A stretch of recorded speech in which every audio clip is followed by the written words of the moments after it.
In 1994, researchers contacted 37 honors students at the University of Waterloo. They were entering their final semester, and they all had one major hurdle left: writing an honors thesis. The researchers asked them a simple question: realistically, when do you think you will be done? This timeline illustrates the gap between expectation and reality. Students predicted they would finish in 34 days, but the actual average was 55 days, a 63% error. Even when asked for a date they were 99% confident they could hit, less than half succeeded. These were highly organized, motivated people. They chose to write honors theses, they were experienced with long-term assignments, and they already knew their topic. This outcome has nothing to do with laziness or procrastination. Psychologists Daniel Kahneman and Amos Tversky gave this phenomenon a name in 1979: the planning fallacy.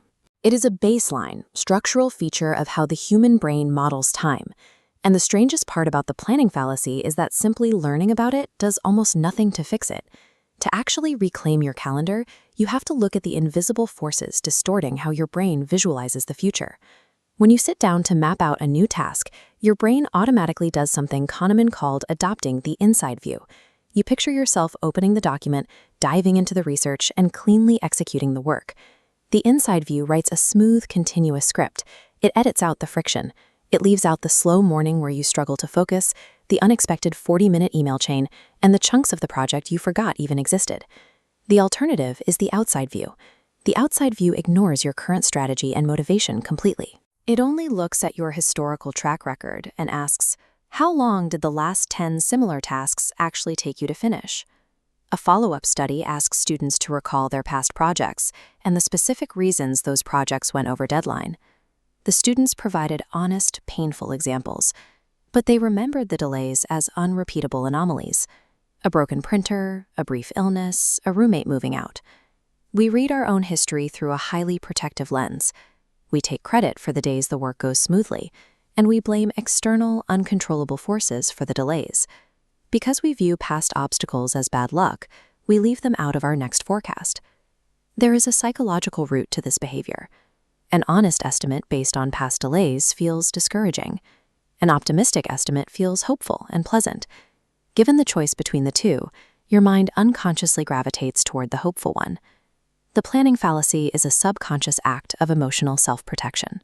Your brain shields you from the heavy reality of your own track record, which is why logic and awareness alone are completely powerless to defeat it.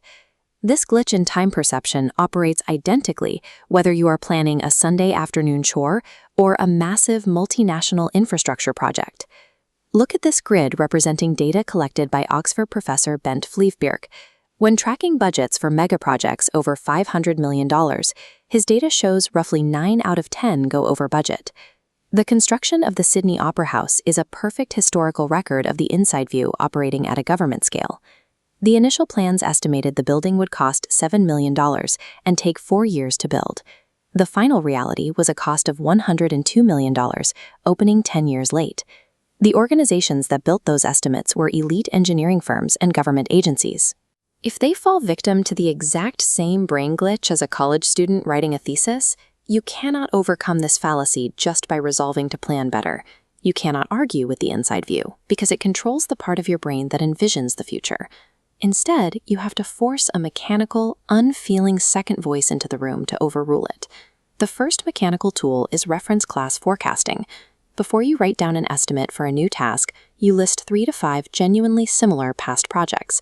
Then you write down exactly how long those actually took, including all the slow weeks and revisions. This diagram shows the crucial mathematical step. Once you have your past completion times, you cross out your fastest, most ideal performance.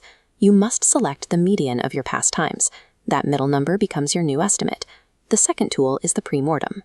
Before you commit to your new schedule, force yourself to imagine it is 3 weeks past the deadline and the project has catastrophically failed.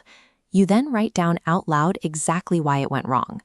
When you try to predict theoretical problems, your brain treats it as an attack on your competence and defends your optimistic plan.